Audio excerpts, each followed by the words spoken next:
Welcome to Kagari, one of the largest sand islands in the world, formerly known as Fraser Island. Four-wheel drive paradise, but there's a history that most seem to have forgotten about or just don't know. And I want to share with you a little bit about the history, from traditional to colonisation to the combat zone on the other side. While I'm here, I just want to share with you some of the bachelor story to learn, understand, respect of this island. G'day, my name's Jamie Hazelden and I've been travelling this great country for many years. And what I want to share with you is the great places that I've been to and the places that you can only imagine of getting to. I want to show you and introduce to you some of the colourful characters, sit round a campfire and reminisce and talk about the journey and the places that we're going to go to. So come along with me as I share this journey with you. Proudly supported by and powered by Custom Lithium.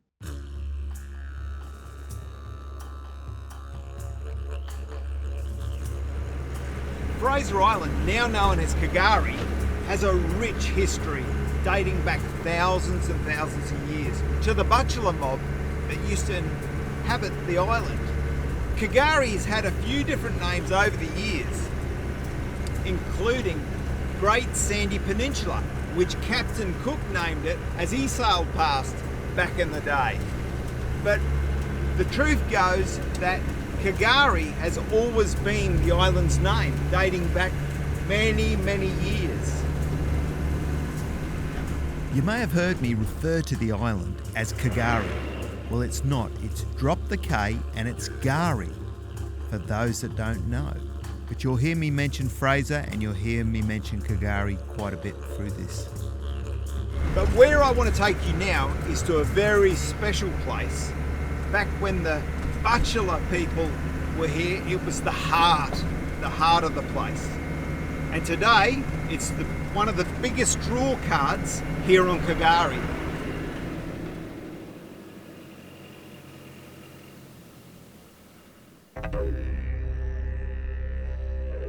Borangora, meaning waters of wisdom. Now we all know this place is Lake McKenzie, but this is where they actually came down to meet, listen to the messages that came in the breezes, but it was all about where they got their wisdom.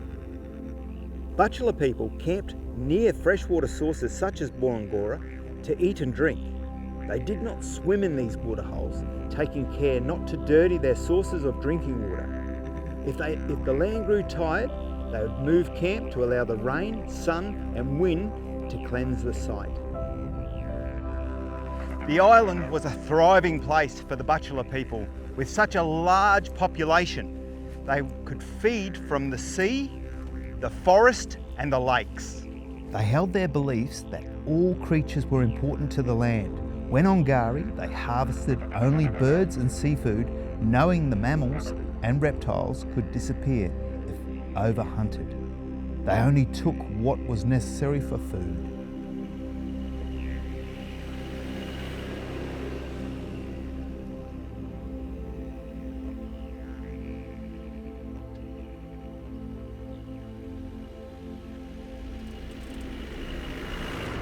What I'm actually looking for here is I was talking to one of the rangers and he told me that there's a significant scar tree along here just on the right.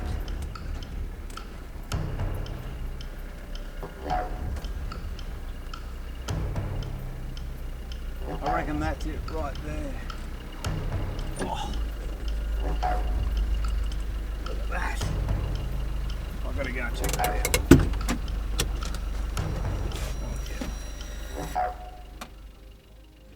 Now this is something really quite significant. Now look at that cutout there and you can see that the bachelor mob here are keeping it preserved. Now this is very old. Now that's a scar where they've actually cut a canoe out, which they used a lot in the rivers, in the sea, all over this place. But you'll always find the scar trees around a water source. Now they do lots of different scars in different ways, from finger marks, scars, all sorts of things. Now that's to point you in directions, works by the stars, does many things, but They used to cut the coolamans from it. They used to do all sorts of stuff. But that one there is a very, very old one. And what I did here is the way that they used to cut them out of the trees was something quite different to the other areas and other mobs in other country. But that is a wow. They've actually capped it at the top so it doesn't rot out as well. And they've kept it oiled up to preserve it so it lasts and doesn't fall over, or hopefully doesn't get burnt down one day, but that's unbelievable.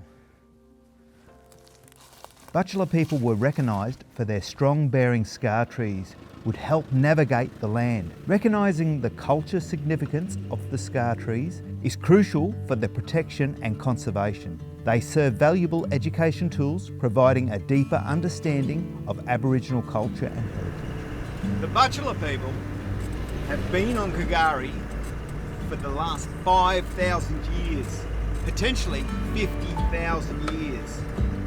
They've had a deep, deep connection to the land and the sea here. They call it Kagari, meaning paradise. And look at it, what a paradise this place is. I've been coming up here 33 years. And there's stories I could tell you that go back a long way from when we got caught up here in a cyclone, because there was no warnings back there because we didn't know those sort of things. But for me, this place is a special place and I love it here.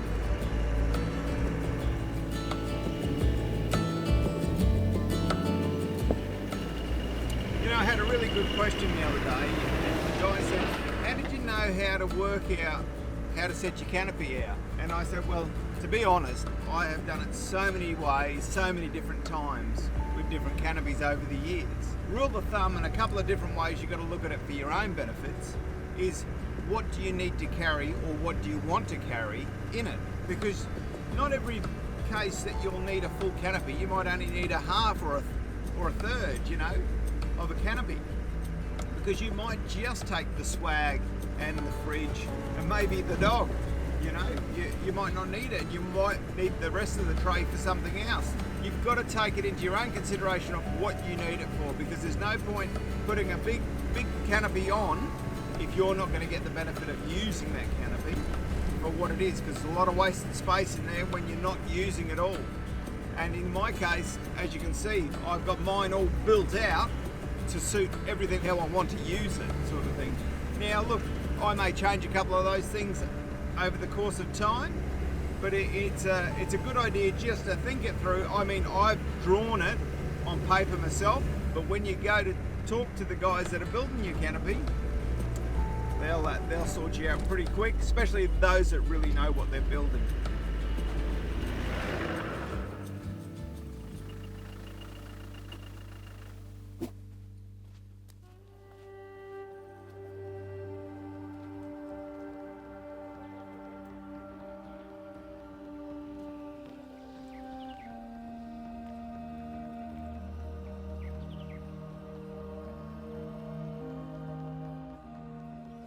Well, we've made it to Lake Wabby, and how it has changed since the last time I was here. Now, over the years, the wind has moved the sand and it's shrinking it, and it's shrinking it a lot. But I don't remember coming down such a steep hill the last time. One thing that hasn't changed with Lake Wabby is the catfish. They're plentiful and they love coming close whenever you're down near the water's edge. This used to be a man's sacred site. Now, they have women's sacred sites all over the place as well as men's, but the one thing they have is they both respect each other's, and they have where they come together, but they each have their own separate sites where they have birthing for children, so that's just women's business, and then of course where they have men's business, where they teach the young boys and they teach them how to become men. Fascinating stuff. And this respect extended to the plants and the animals of the island that provided for the Bachelor people. Well, the sun's going down. We've had a good look around here. I reckon we go and set up camp for the night and bunker down.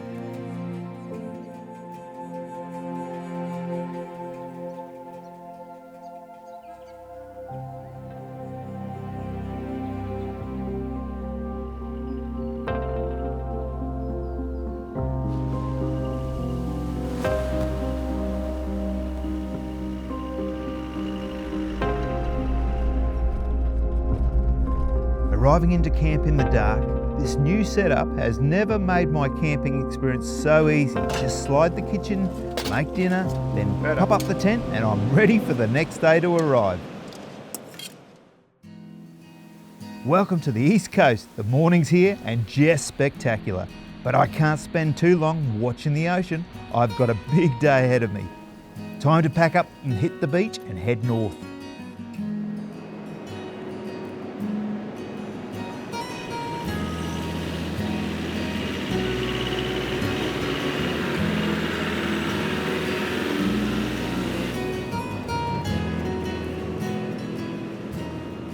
We're heading up to a place called Indian Head. And when we get up there, I'll tell you exactly how it got its name. It's really important when you're on the beach to make sure you stick to the road rules. You'll see speed limits everywhere. Maximum speed you can go along the beach is about 80 kilometres an hour. But they have a lot of areas where they want you to sit about 40 kilometres an hour. So you need to be mindful of that. With the glare that's on the sand and on the water, it's always good to run with your parkers on or headlights on. And always, when cars are coming at you, put your left hand or right hand indicator on, whichever way you need to be facing, and just stick to your road rules. It's common sense. As you can see up here, it gets quite busy at times with all the traffic going backwards and forwards through. So you need to have your wits about you and be careful of them sudden drop-offs, because there's plenty of them, and then suddenly they can be a big bump at the same time.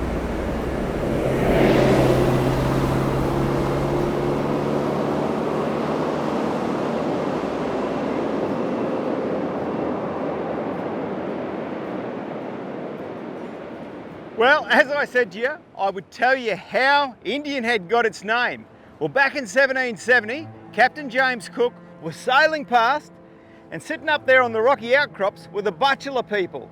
Now, he thought they were Indians, wasn't sure of it, and so hence the name Indian Head.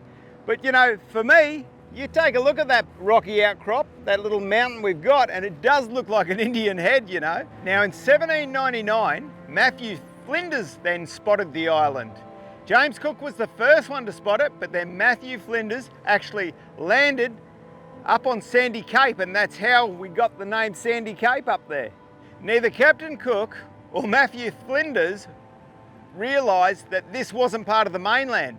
It wasn't until William Edwardson actually sailed down from Tin Can Bay down to Hervey Bay in between to realise that Gari was a standalone island of its own. You can understand Captain Cook mistaking it for the mainland, as the island is 123 kilometres long and only sits between 5 to 15 kilometres off the mainland. So as the story goes, in 1836 was when Captain James Fraser's ship sunk just off the Rockhampton coast.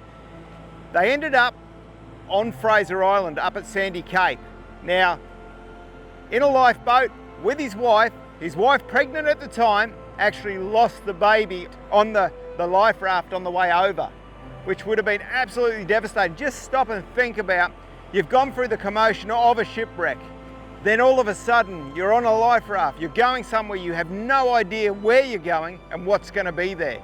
Your fear, your worry, it would have just been all mounting at the same time. But then in 1856 to 1935, they had 23 shipwrecks, which is an awful lot.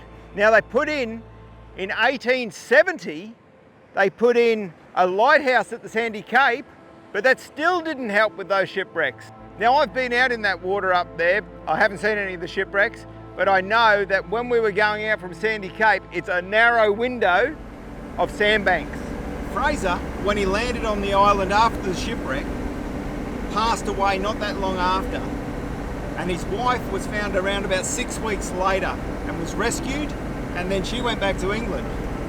Now, another fella that's going to come into the story, and you're going to hear a lot more about him a bit later, is Andrew Petrie. Now, Andrew Petrie was on the same ship, the Stirling Castle, when it went down in just up near Rockhampton with Fraser. So Fraser was known to him.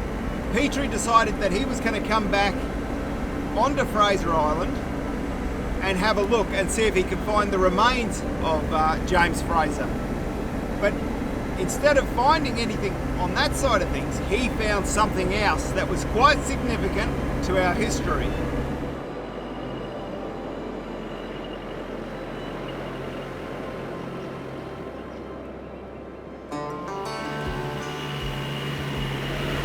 Colonial settlement started on the island in 1840.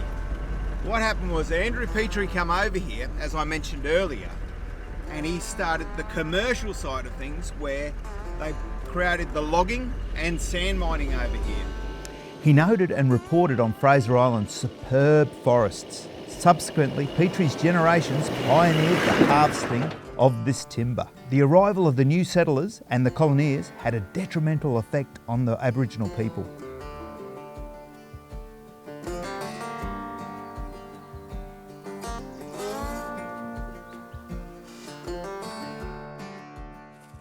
It's just incredible, you know, you look how time changes everything. You know, we've got rusty old machinery here, but you know, you think back when Petrie first started logging on here, he had to bring bullocks over.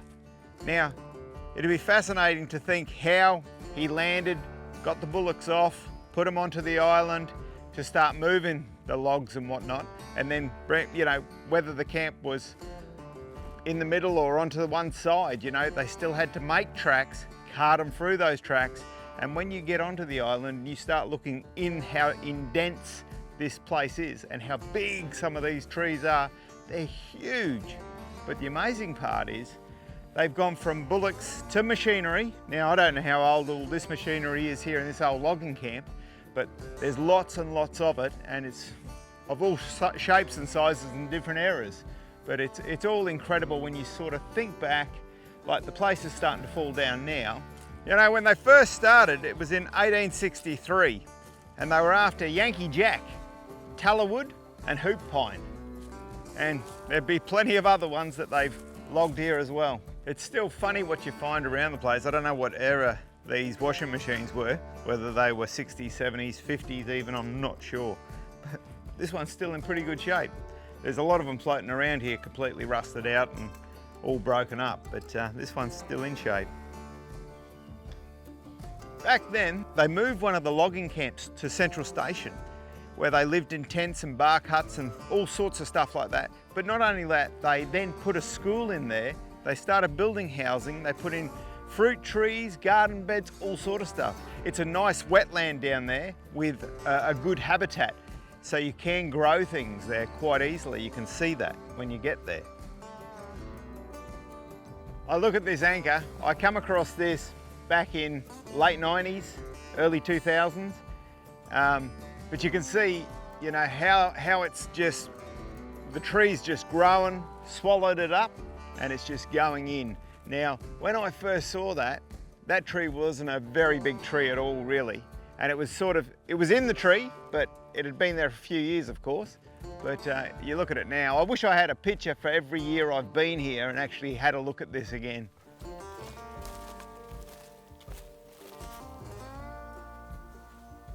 Some of the plants you get to see on the island. When you look at this one, I don't know its proper name, but it's called a foxtail fern. Now, this is actually a weed, an invasive weed at that. See it a lot over here on Fraser Island.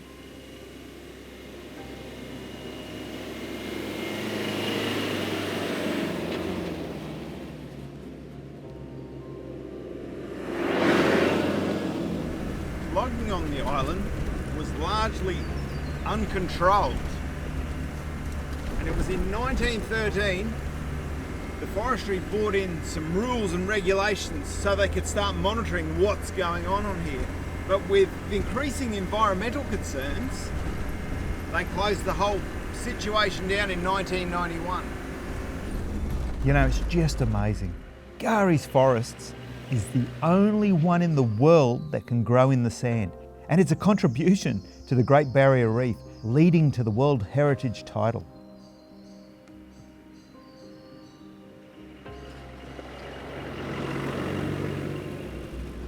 Now, another thing that happened on Gari was in 1943, the Australian Army put a commando station on the west coast.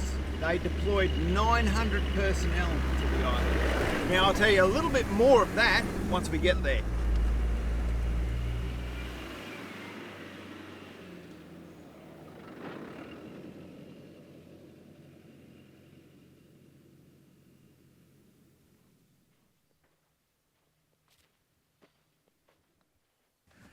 The Commandos, or the Z Special Units, carried out 81 missions over that time, and they were in the Timor, Singapore, Vietnam, Papua New Guinea, and a couple of the Indonesian islands. So 360 of them actually made it to be in the Z Force group. So, you know, when you think there was 900 here at one stage, and only that many made it through, but when you get round this place, you can see there's just stuff everywhere. And you can only imagine what it was like back in the day. There's concrete here, there's concrete there, but then there's the mapping over there. The most successful mission they had was the Jaywick mission, which was in the Singapore harbour. And it's where they sank 40,000 tonne of enemy ships and come out of there with no casualties. And this here is where they planned out that mission. Right here. Men were told that this would be a dangerous mission, but were not told what the mission would be. The Fraser Commando School closed its doors in 1946, but the legacy of the school lives on.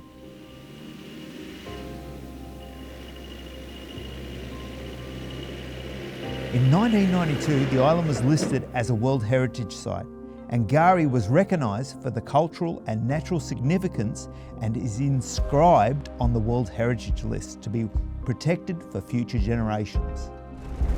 The island's landscape, including the rainforest, its massive sand dunes, has played a big part of its heritage listing. In 2014, the Butchulla people were given the native title rights over the island. This has enabled the Butchulla people to hunt, fish and take water for domestic purposes. Then in 2021, the heritage listing was updated to add the traditional Butchulla Aboriginal name Gari, as well as the island colonial name of Fraser Island. It's that time of the year, it's May, and Gari cleanup's on for 2025. So we're up here giving it a good clean up. There's plenty of us up here. There's well over 300 vehicles. But what you can see when you look around is that cyclone that come in has really churned up the sand and brought up a lot of plastics up to the surface. And I've never seen it like this before, especially all the sand washing all over the rocks and whatnot. But the plastic laying through here is incredible. I can't wait to see how much we actually pick up over these few days. Over the weekend, the cleanup removed just over 8.3 tonne of rubbish from the beaches. This was a great program to be involved with the whole family.